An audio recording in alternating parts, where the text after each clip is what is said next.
Jesus é o caminho, a verdade e a vida. Em seus braços minha alma é erguida. Meu coração agora tem paz, Ele me guia. Versículo 1. Ora, nós que somos fortes, devemos suportar as debilidades dos fracos e não agradarmos a nós mesmos. Portanto, cada um de nós agrademos ao próximo ao que é bom para edificação. Porque também Cristo não se agradou a si mesmo, antes, como está escrito, as injúrias do que te ultrajavam caíram sobre mim.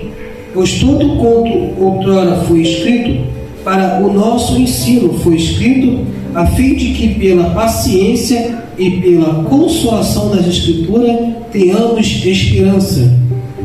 Ora, o Deus da paciência e da consolação vos conceda mesmo sentide uns para com os outros segundo Cristo Jesus, para que concordemos em uma voz glorificamos ao Deus e Pai de nosso Senhor Jesus Cristo. Portanto, acolhei vós uns aos outros, como também Cristo nos acolheu para a glória de Deus. Amém? Nós vamos até aqui. Os irmãos podem se sentar em nome de Jesus Cristo. Que Paulo enviou essa carta, enviou essa mensagem para o povo ali de Roma, para os romanos ali, porque era um povo, louvado seja o nome do Senhor, que não se compadecia, era um povo, louvado seja o nome do Senhor, que não entendia o propósito, o mistério de Deus, igual muitas igrejas, louvado seja o nome do Senhor, ainda não vive isso, ainda não tem essa palavra no teu coração, ainda não vive esta palavra. Louvado seja o nome do Senhor, porque olhar para alguém que está fraco e apontar o dedo é fácil. O negócio é você que se acha forte, ou você que está forte, se compadecer do seu irmão, assim como Jesus se compadeceu, assim como Jesus amou, assim como Jesus ajudou, consolou. E aqui está falando que a gente ter a esperança, ter a paciência e a esperança segundo as Escrituras, segundo a palavra de Deus, porque a própria palavra está falando que é para isso que as Escrituras foram nos reveladas. Para quê? Para que a gente venha ter esperança. Meu amado irmão, minha amada irmã, tudo que está escrito aqui é para nos encher de esperança, para poder nos encher de fé. Louvado seja o nome do Senhor, porque esse é o nosso Deus, esse é o nosso Deus ao qual nos chamou para esta graça. A vida com Cristo não é só uma vida de sofrimento, não é só uma vida de luta, de batalha, não, mas também é uma vida de gozo, de alegria, de paz, de longanimidade, é uma vida de próspera, é uma vida abençoada.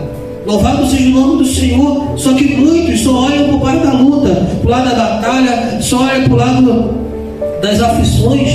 Não, mas nós temos a palavra que nos consola. A palavra nos fala de aflição, mas a palavra também nos fala, louvado seja o nome do Senhor, de uma vida de abundância.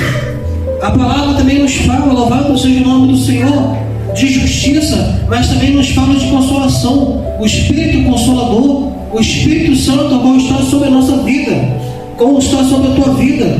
Você vê e você não entende. Você fala, mas eu sou tão fraco, estou passando por isso, estou passando por aquilo. Mas você pode ser uma ferramenta usada pelo Senhor para poder trazer força para alguém que está pensando em desistir, para alguém que está pensando em parar, alguém que está pensando em se suicidar, alguém que está pensando em largar tudo, largar a família, abandonar tudo e ir embora de... É sério. O povo cuidava do tempo, o povo cuidava do tempo, muito bem. Mas quando viu a alma sofrendo na beira da rua, pisava, passava por cima, jogava o cavalo por cima. Mas o Paulo vendo isso, Paulo falou para vocês que são fortes, porque vocês não se compadecem dos que estão fracos. O tempo material não é maior do que o tempo espiritual. O porquê que a gente não ataviando uma igreja toda adornada para poder fazer a obra? Qual é o principal, pastor Alberto? É a alma, as almas. É o templo espiritual que eu e você. Por isso, louvado seja o nome do Senhor, a gente ser humilde assim, a gente ser dessa forma, porque o principal é as almas. Quantos irmãos que não estão aqui hoje? Eu não me conto como completo. Por quê? Porque são almas ao qual nós temos preocupação, nós temos responsabilidade, ao qual nós sabemos que nesse momento o inimigo pode estar atacando. Então eu não me sinto em paz, totalmente em paz. Por quê? Porque a palavra do Senhor nos incita a isso. Jesus, louvado seja o nome do Senhor, engrandecido seja o nome do Senhor. Ele não se alegrava com a tristeza dos outros. Ele se entristecia também, irmãos. Ele ficava triste. Por que ele curava? Por que ele salvava? Eu estava lendo da viúva de Naim. Jesus viu aquela mulher passando para enterrar teu filho. A Bíblia fala que ele se compadeceu de íntima compaixão. Era o único filho dela, irmão. Era o único filho daquela mulher. E Jesus se compadeceu. Jesus teve de íntima compaixão e falou: vou ter lá. E curou. Não onde que era luto, não onde que era morte, houve vida. Por quê? Porque Jesus se compadecia. Jesus tinha misericórdia. Jesus não olhava com olhar de justiça, com olhar de julgamento. Porque se ele fosse julgar, se ele fosse olhar com olhar de justiça, ele não salvaria ninguém, pastor. Ele não ia salvar ninguém. É verdade. Porque até para aqueles que ele veio, o crucificaram a ele. E Paulo começou a entender isso. Porque Paulo, pastor Alberto, ele vivia a lei. Mas a lei falava o quê? Olho por dente, né? É olho por dente. Louvado seja o nome do Senhor.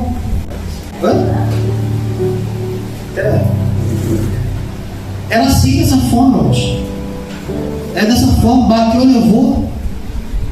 Não é dessa forma. Antes de você conhecer Jesus, não era assim? Você tinha misericórdia? Eu, antes de conhecer Jesus, mesmo estando nessa cadeira de rodas, se quisesse, se falasse uma bobeira para mim, eu revidava na hora. Queria até dar pancada, queria até brigar na cadeira de roda. Mas com Jesus é diferente, irmão. Nós se compadecemos, nós temos de misericórdia. Nós vemos o irmão fraco.